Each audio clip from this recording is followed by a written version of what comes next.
റെഡ്ഡി സാമ്രാജ്യത്തിലെ കാമിനേനി വംശമാണ് 400 വർഷം പഴക്കമുള്ള ദോമകൊണ്ട കോട്ട നിർമ്മിച്ചത്. ദോമകൊണ്ട കോട്ട നിലകൊള്ളുന്നത് നിസാമാബാദ് ജില്ലയിലാണ്.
കിലാരാമാലയിൽ നിന്ന് ഏകദേശം 50 കിലോമീറ്ററോളം ദൂരമുണ്ട് ദോമകൊണ്ട കോട്ടയിലേക്ക്.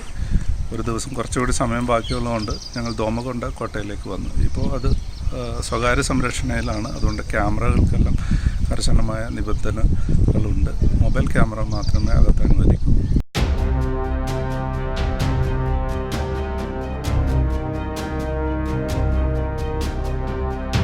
റെഡ്ഡി രാജാസ് വംശമാണ് 400 വർഷത്തോളം പഴക്കമുള്ള ദോമകൊണ്ട കോട്ട ഉണ്ടാക്കിയത്. ഇതിനകത്ത് അവർക്ക് പരിചാരകരായിട്ടും മറ്റുണ്ടായിരുന്നവർക്ക് വേണ്ടി താമസിക്കാൻ ഒരുപാട് കെട്ടിടങ്ങളുണ്ട്. ഇപ്പോഴും കാണാം അതിൻ്റെ കുറേ ഭാഗങ്ങൾ. അറബ്, ആഫ്രിക്കൻ വംശജർ പോലും അവർക്ക് പരിചാരകരായിട്ടുണ്ടായിരുന്നു ഇവിടെ.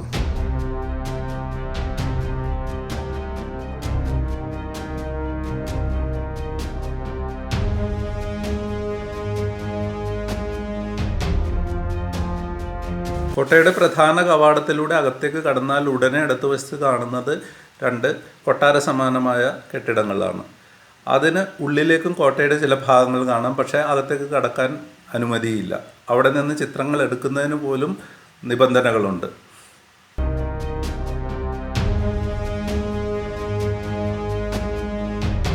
ചിരഞ്ജീവിയുടെ മകൻ്റെ വിവാഹമടക്കമുള്ള ചില ചടങ്ങുകൾ ഈ കോട്ടയ്ക്കകത്ത് വെച്ച് നടന്നതായി മനസ്സിലാക്കാനാകുന്നുണ്ട്. അപ്പോൾ അത്തരം ചടങ്ങുകൾക്ക് വേണ്ടി ഇത് സ്വകാര്യ സ്ഥാപനമായതുകൊണ്ട് വിട്ടുകൊടുക്കുന്നുണ്ട് എന്ന് വേണം മനസ്സിലാക്കാൻ.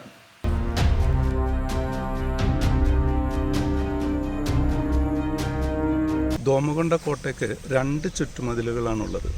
പുറത്തെ ചുറ്റുമതിലിനുള്ളിലുള്ള സ്ഥലം ഏതാണ്ട് 30 ഏക്കറോളം സ്ഥലമാണ്. അകത്തെ ചുറ്റുമതിലിനുള്ളിൽ ഏതാണ്ട് 3 ഏക്കറോളം സ്ഥലം വരും. അതിനുള്ളിലാണ് രാജാവും കൂട്ടരും താമസിച്ചിരുന്ന കെട്ടിടങ്ങളുള്ളത്.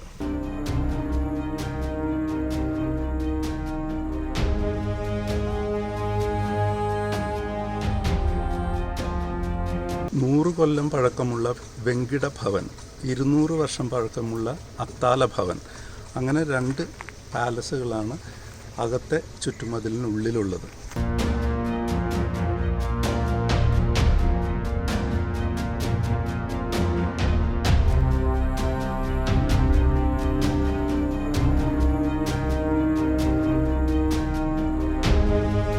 കോട്ടയുടെ പ്രധാന കവാടം മുതൽ പിന്നിലുള്ള കവാടം വരെ വെട്ടി നിർത്തിയ കുറ്റിച്ചെടികൾക്കിടയിലൂടെ നടന്ന് പിൻഭാഗത്തുള്ള ശിവക്ഷേത്രത്തിലേക്ക് പോകാം.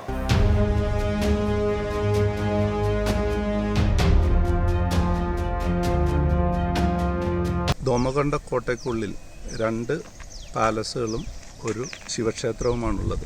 18 കല്ലിൻ്റെ തൂണുകളിൽ നിൽക്കുന്ന ഒരു ക്ഷേത്രമാണിത്. പാലസുകളിലെല്ലാം ഫോട്ടോ എടുക്കാനായിട്ട് കർശന നിബന്ധനകളാണ്. അങ്ങോട്ട് ക്യാമറ തിരിക്കാൻ തന്നെ അവർ സമ്മതിക്കുന്നില്ല. പക്ഷേ ക്ഷേത്രത്തിൻ്റെ ഭാഗത്ത് ആ പ്രശ്നങ്ങളില്ല. ഇപ്പോൾ 18 തലമുറകളോളം പുറകിലോട്ട് ഇതിൻ്റെ ഇപ്പോഴത്തെ അവകാശികൾ അവരെ ട്രേസ് ചെയ്ത് കണ്ടുപിടിച്ച് അവർ തന്നെയാണ് ഇപ്പോൾ സംരക്ഷിച്ചുകൊണ്ടിരിക്കുന്നത്. അതുകൊണ്ടായിരിക്കാം ഇത്രയും നിബന്ധനകളുള്ളത് എന്ന് തോന്നുന്നു.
കാക്കാതീയ രാജാക്കന്മാരാണ് ക്ഷേത്രം ഉണ്ടാക്കിയതെന്നാണ് ചരിത്രത്തിൽ പലയിടത്തും രേഖപ്പെടുത്തിയതായിട്ട് കാണുന്നത്. പക്ഷെ ഒരിടത്ത് കാണുന്നത് കല്യാണ ചാലൂക്യന്മാർ ഇത് വൈഷ്ണവ ക്ഷേത്രമായിട്ട് ഉണ്ടാക്കുകയും കാക്കാതീയർ അതിനെ ശിവക്ഷേത്രമാക്കി മാറ്റുകയും ചെയ്തു എന്നാണ്.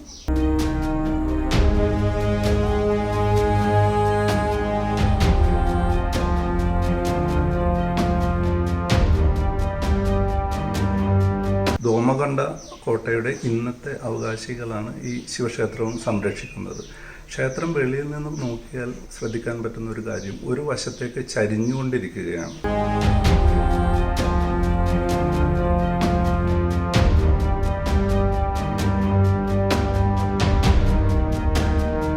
നിത്യവും പൂജ നടക്കുന്ന ക്ഷേത്രം തന്നെയാണ് ഇത്. 11 മണിക്ക് അടച്ചു പോകുമെന്ന് പറഞ്ഞു. ഇപ്പോൾ ക്ഷേത്രം അടച്ചിട്ടിരിക്കുകയാണ്. ഇവിടെ ക്ഷേത്രത്തിൻ്റെ മണ്ഡപത്തിനോട് ചേർന്ന് മനോഹരമായൊരു നന്ദി ശില്പമുണ്ട്.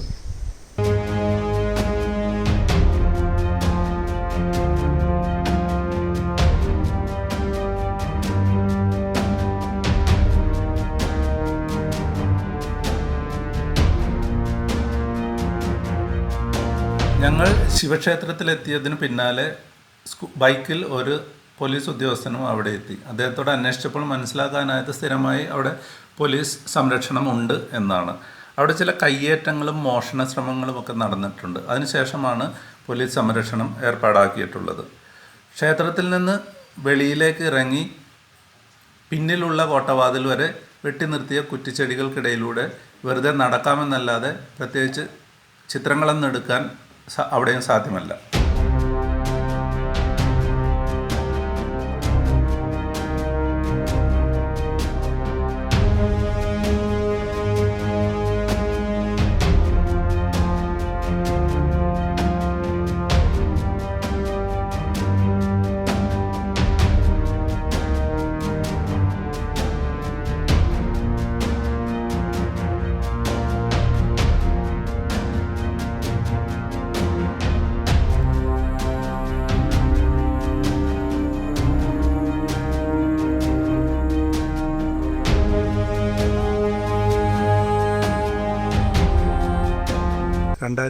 ൽ ആർക്കിയോളജി സർവേ ഓഫ് ഇന്ത്യയും ആന്ധ്രാപ്രദേശ് ഗവൺമെൻറ്റും ചേർന്ന് ക്ഷേത്രം പുനരുദ്ധരിച്ചിട്ടുണ്ട്. ശിവരാത്രി സമയത്ത് ഗംഭീരമായ ആഘോഷം ഇവിടെ ഗ്രാമവാസികൾ നടത്താറുണ്ട്.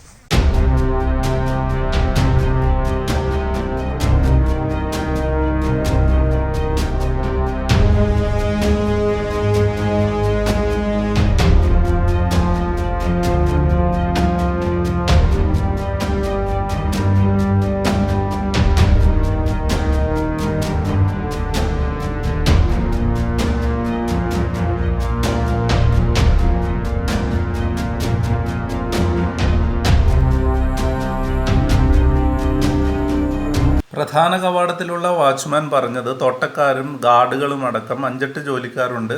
അവരിൽ ചിലർ വന്നു പോകുന്നവരാണ്.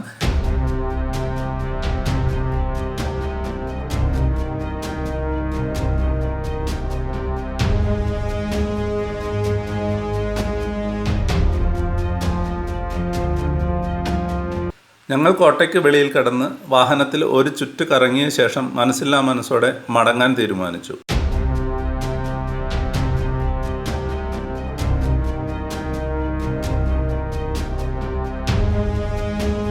എഴുപതോളം കിലോമീറ്റർ വാഹനം ഓടിച്ചാണ് ദോമകൊണ്ട ഫോർട്ടിലേക്ക് ഞങ്ങൾ എത്തിയത്.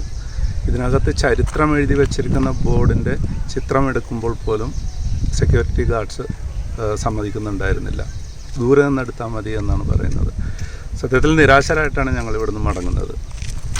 ഗ്രേറ്റ് ഇന്ത്യൻ എക്സ്പെഡീഷൻ്റെ ഈ എപ്പിസോഡ് ഇവിടെ സമാപിക്കുന്നു. വീണ്ടും കാണാം.